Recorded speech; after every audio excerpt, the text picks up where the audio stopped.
Bem-vindos! Hoje vamos falar um pouquinho mais. Bem-vindos! Hoje vamos dar seguimento à consulta de enfermagem, avaliando agora o corpo físico do nosso paciente. E vamos começar pela avaliação cefálica, cabeça, pensando nas coisas que eu tenho que observar. Eu já falei no primeiro vídeo da ampação corporal que eu tenho de observar sempre a simetria, porque o corpo se divide em duas partes que, em teoria, deveria ser tudo igual. É claro, somos seres biológicos, temos interferência do meio sobre todas as estruturas do nosso ser, e também existe sempre a possibilidade de alguma alteração anatômica relacionada ao desenvolvimento, tanto patológica quanto fisiológica, seja por causa de alimentação. A gente sabe que dependendo daquilo que se come, se alimenta, podem surgir certas carências, ou pode acontecer hipervitaminoses, presença de algumas substâncias tóxicas, que vão ter como resultado alterações anatômicas e fisiológicas do indivíduo.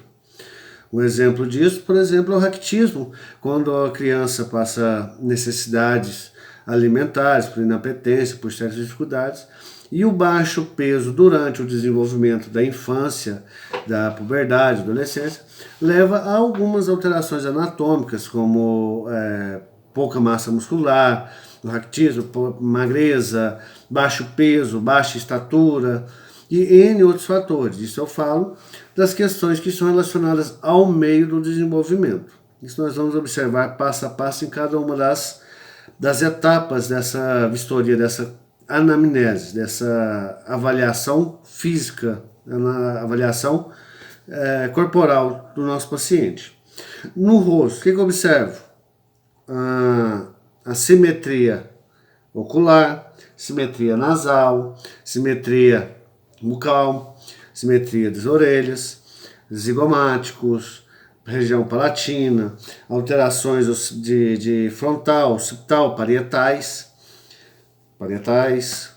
Tudo isso eu vou observar. Posso palpar? Posso. Se eu identificar alguma alteração anatômica, por exemplo, no meu caso, é possível ver que eu tenho um desvio de septo.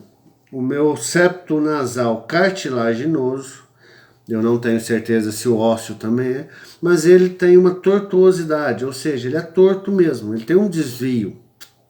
Eu tenho que relatar isso. Por quê?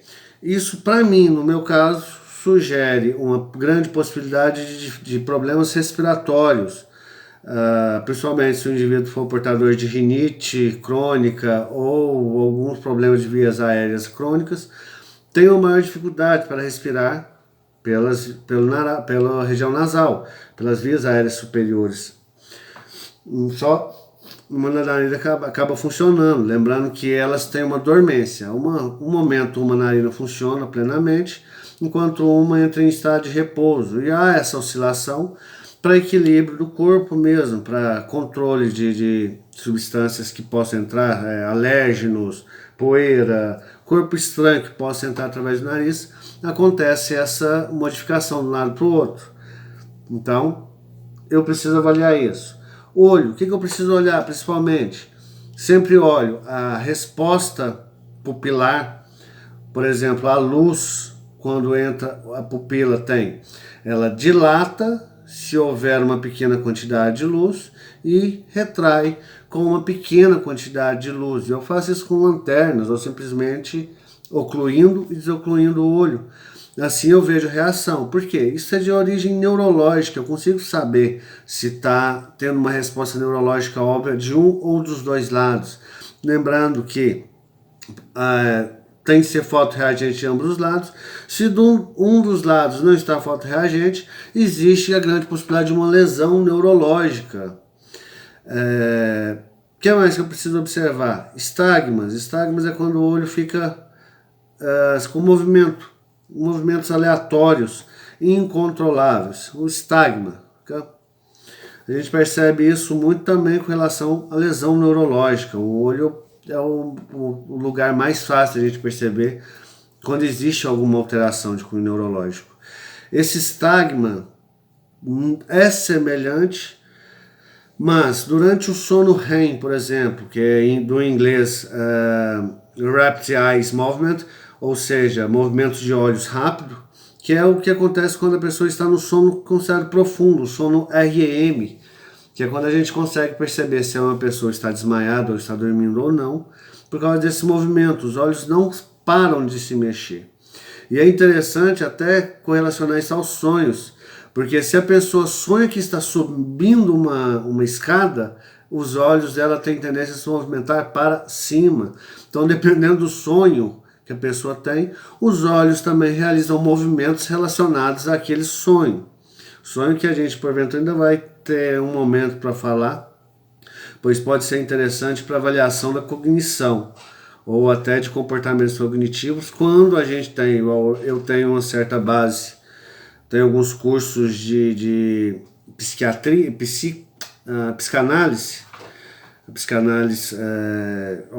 algumas focos de psicanálise, e a gente trabalha com sonhos também para interpretação de possíveis doenças ou para identificação de cuidados específicos para cuidados do paciente quando é específico. Isso aí tem várias terapias que a gente pode utilizar, inclusive a famosa cartomancia, que pode ser aplicada como cartoterapia, logoterapia.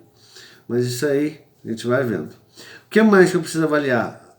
Com essa reação fotossensível, a fotorrecepção, ou estagmas, ou movimentos durante o sono, ou acordado, ou em estado de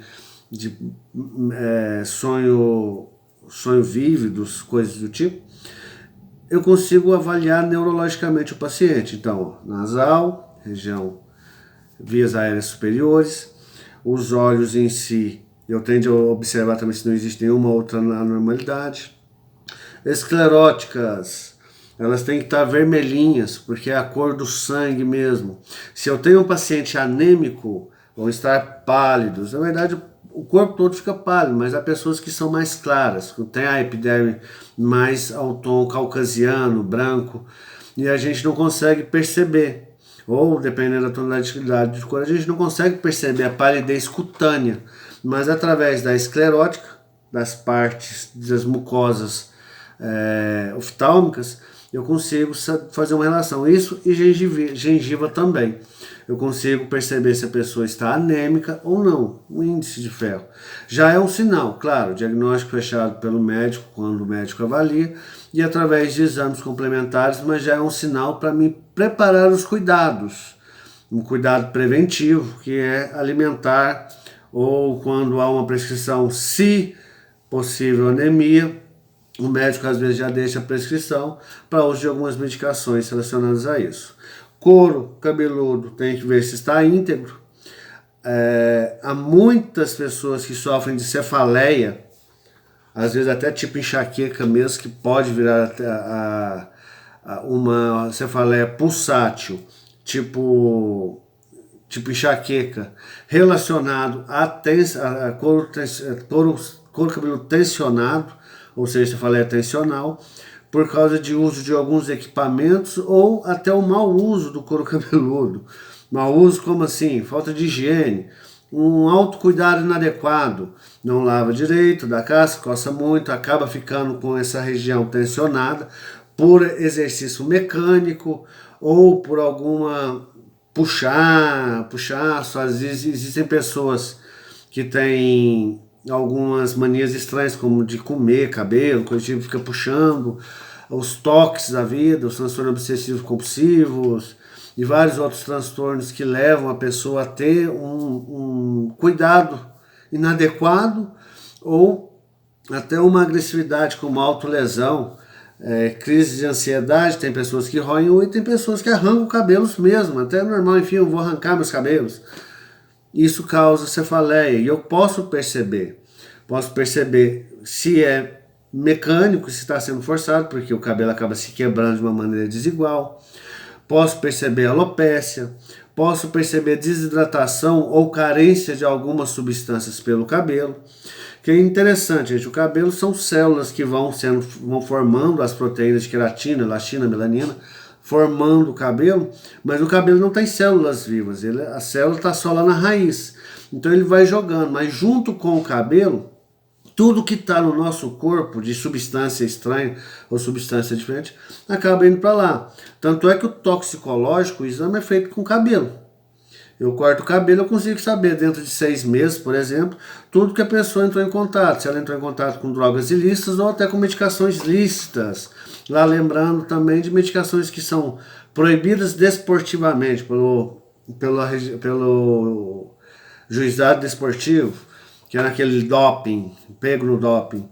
Tudo isso através do cabelo, porque ele mantém uma memória das substâncias que eu ingeri, substâncias análogas ou até substâncias no meu corpo. Consigo saber uma rotina, uma avaliação da rotina que eu tive. Boca, vamos cair para a boca. Tem de avaliar a dentição, ficaria um pouco mais puxado se eu fosse falar de inspeção bucal, é importante, mas dentro de cuidados, quando eu vou falar de cuidados ou de diagnósticos relacionados à boca, a gente coloca informações adicionais. Nesse primeiro momento é importante eu perceber a rima, que essa a boca está reta.